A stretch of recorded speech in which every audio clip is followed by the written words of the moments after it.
여러분, 우리 이스라엘 역사를 지금 계속해서 보고 있습니다. 지난 시간 잠깐 요약을 해드리자면 다윗이 죽게 되는데 그 다윗의 죽음 가운데 솔로몬이 그 다음 왕이 되기로 했는데 아도니아란 사람이 갑자기 내가 왕을 하겠소 하고 나타나서 솔로몬의 어머니가 다윗에게 가서 사정을 해요. 아, 이거 약속이 틀리지 않습니까? 그래서 큰일 날 뻔하는데 아도니아란 사람을 솔로몬이 물리치고 결국 왕이 됩니다.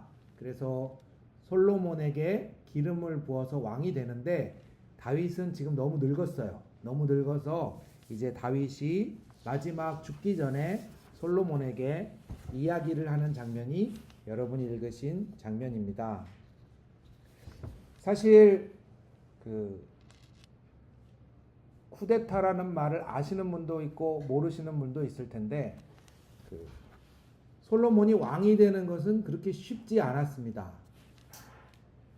군대 장관, 즉 군대 대장인 요압이라는 사람이 있었고요. 종교 지도자인 아비아달이라는 사람이 있었고, 이런 사람들이 호시탐탐 다른 아들들을 왕으로 세우려고 했어요. 그렇기 때문에 솔로몬은 자기 편이 별로 없었습니다. 그때에 다윗이 그 솔로몬의 어려운 점을 알고 나름 이제 죽기 전에 말을 남겨주는 겁니다. 사람이 죽기 전에 하는 말을 뭐라고 하죠? 네, 우리 어른분들은 다 아는 단어니까 예, 유언이라고 합니다. 사람이 마지막에 하는 말은 사실 자기가 끝까지 책임질 수 있는 말은 아닙니다. 다만 주로 유언은 제일 걱정되는 말을 해요. 얘야, 여러분이 유언을 남긴다면 뭐라고 하시겠습니까? 자녀에게 유언을 남긴다면 제일 걱정되는 말을 하겠죠. 예, 유언을 남긴다면 얘야, 숙제 좀 하거라. 얼마나 걱정되면 그런 유언을 남기겠습니까? 다윗이 지금 하는 말이 사실은 한마디로 쉽게 말하자면 숙제를 하거라 라는 말입니다. 다윗이 왕으로 살면서 자기가 못했던 거를 솔로몬이 하기를 원해요. 그래서 그 숙제하거라 라는 말을 몇 가지로 숙제를 남깁니다. 우선 첫 번째 말은 법을 지키고 살라는 말이었습니다. 여러분, 우리나라의 이름이 뭡니까? 코리아라고 하지 마세요. 우리나라의 이름 대한민국입니다. 대한민국은 누가 다스리죠? 예, 대통령이 다스리는 것처럼 보이잖아요. 대한민국을 다스리는 것은 대통령이 아닙니다. 대통령이 아니라 법이에요. 법이 다스리는 나라입니다. 그래서 그 법 중에 우리나라를 다스리는 제일 핵심이 되는 법을 헌법이라고 합니다. 왜 법이 다스리냐면 옛날에는 왕이 다스렸거든요. 그런데 왕이 다스리면 어떠냐? 기분 나쁘면 야, 너 감옥 가. 그러면 감옥 가고요. 야, 너 내일부터 네가 장관해. 그럼 장관했어요. 그러니 왕이 기분 나쁘면 죽는 사람도 생기고 혹은 벌 받는 사람도 생겼습니다. 그러다가 이제 영국이라는 나라를 시작으로 해서 전 세계가 이제 대부분은 법이 다스립니다. 성경에 나오는 다윗 왕이 있던 시대, 그 시대는 지금으로부터 거의 5,000년 전이에요. 그런데 그 시대에는 당연히 대부분 왕들이 자기 하고 싶은 대로 마음대로 했습니다. 그런데 이스라엘 이 땅은 자기 마음대로 하지 못했어요. 이유는 딱 두 가지예요. 하나는 하나님이 그렇게 하지 못하게 막고 있었고요. 둘째는 하나님이 그런 왕들이 지켜야 되는 규칙을 정해 주셨는데 그게 지금 여러분이 들고 있는 이 성경책의 앞부분 구약 성경에 있어요.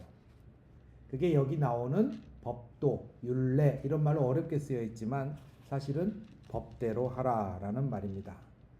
즉 지금 다윗이 숙제 첫 번째 낸 것은 너 맘대로 나라를 다스리지 말라는 뜻입니다. 다윗은 법에 있는 대로 다스리라고 하는 말이에요. 기분 나쁘다고 누구를 벌 주거나 혹은 기분 좋다고 누구를 상 주거나 하지 마라.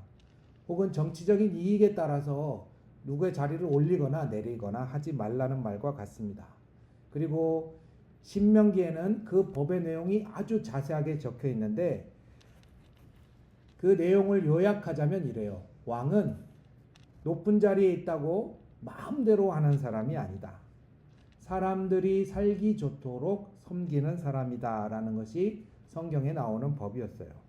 그래서 이 왕이 지켜야 되는 숙제는 세 가지가 있었습니다.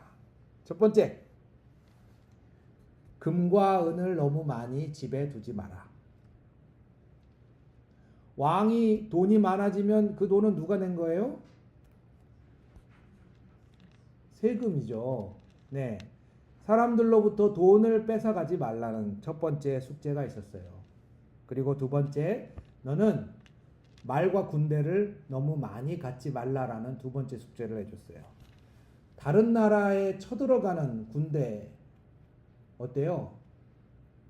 우리가 뉴스 보면 요즘 미국 대통령 트럼프가 막 베네수엘라도 쳐들어가고 뭐 그린란드도 쳐들어가고 하겠다는데 트럼프가 직접 총 들고 쳐들어가요?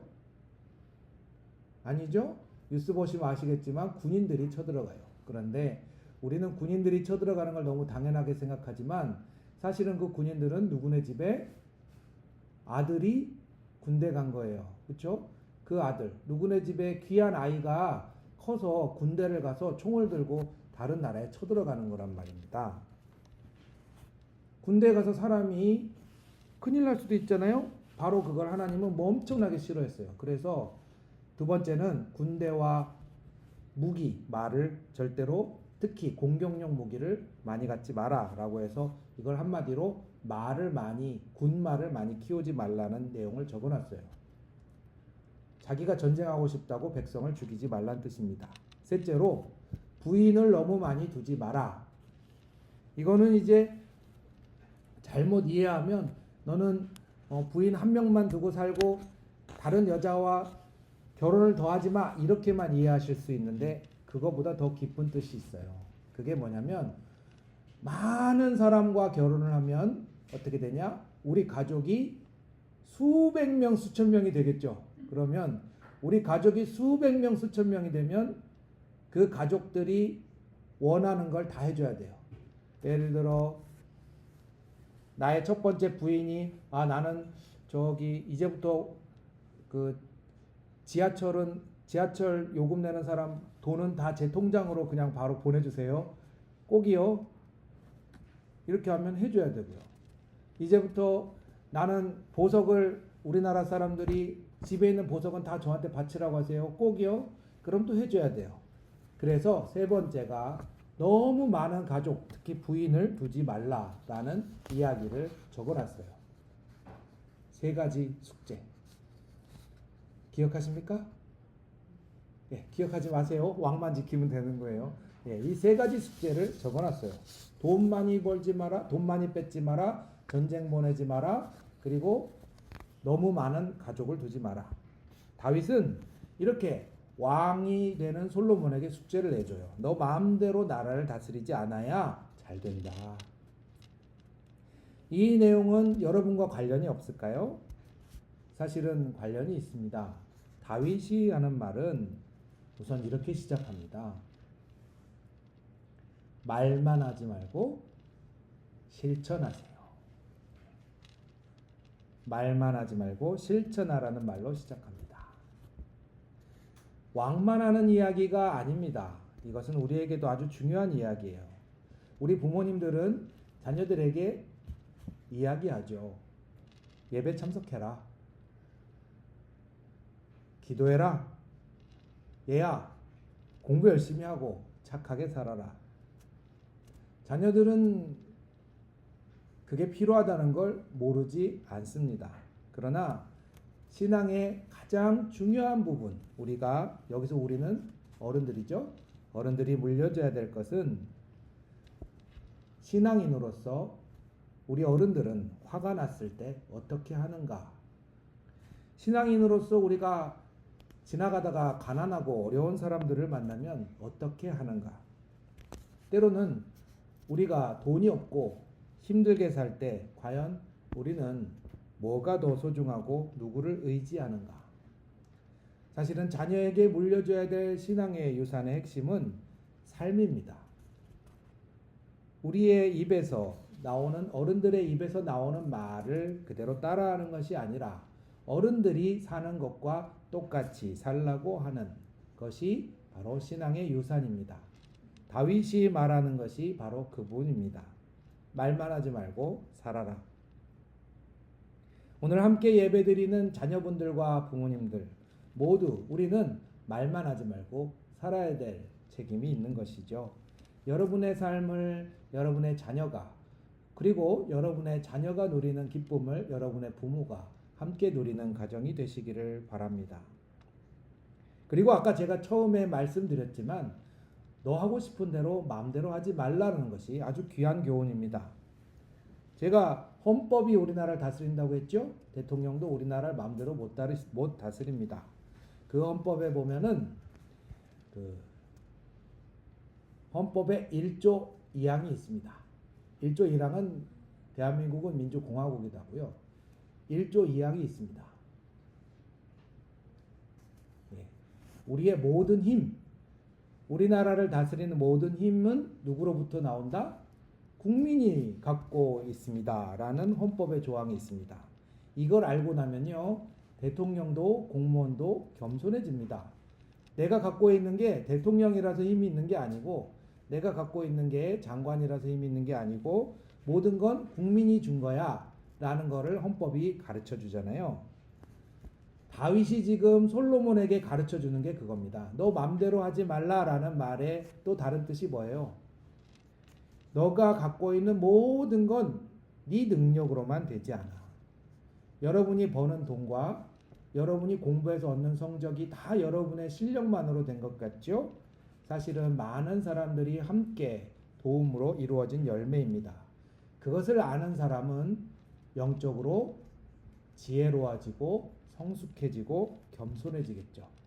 내가 많은 사람의 도움을 받고 이 나이가 되도록 살아간다는 것을 아는 사람은 저절로 아름답게 늙어가는 노인이 되어갈 것입니다. 신앙이라는 것도 마찬가지입니다. 사실은 여러분 신앙이라는 말도요, 이렇게 하면 이렇게 되고 저렇게 하면 저렇게 됩니다. 무슨 뜻이냐? 사실은 세상에 나쁜 짓을 하는 사람도요, 하나님의 이름으로 하는 사람도 많아요. 그리고 자기가 하고 싶은 걸 하지만 하나님의 이름으로 한다라고 얘기하는 사람도 많아요. 다윗도 그걸 모르지 않았습니다. 그래서 다윗은 성경에 나오는 걸 제발 좀 봐라, 솔로몬아. 하나님께서 말씀하시는 걸 제발 좀 봐라. 그래서 가르쳐 줍니다. 아까 제가 그랬죠? 내가 왕의 자리가 내 실력으로 된 거 아니야. 국민들이 나에게 힘을 줬기 때문이야. 내 성적과 우리 집이 이렇게 잘 사는 것, 우리 집에 실력이 있어서가 아니야. 많은 사람들이 도와주기 때문이야. 성경을 봐라 라고 할 때 솔로몬이 뭘 보라는 거예요? 너가 똑똑해서 그런 거 아니고 성경에 있는 대로 해야 되기 때문에 그런 거야. 그럼 성경에 뭐라고 나오느냐? 왕은 사람들을 뭐 하는 사람이라고요? 섬기는 사람. 그럼 섬긴다라는 게 뭐냐? 나중에 이제 다음에 설교 때도 얘기하겠지만 가장 어려운 사람들이 와서 제발 좀 도와주세요. 너무 힘들게 살아요, 우리. 혹은 내 친구가 될 수도 있고 이웃이 될 수도 있겠죠. 그런 사람들을 내가 얼마나 살렸는가가 왕의 척도입니다. 이 척도는 계속 나오기 때문에 계속 반복됩니다.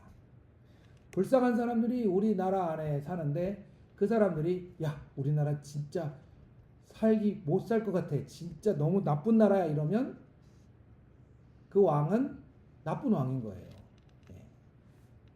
따라서 왕이 아무리 앞에 나와서 내가 잘하고 내가 훌륭하고 내가 똑똑하고 하는 건 소용이 없다라는 게 성경에 써 있기 때문에 다윗이 보라고 하는 건 자비.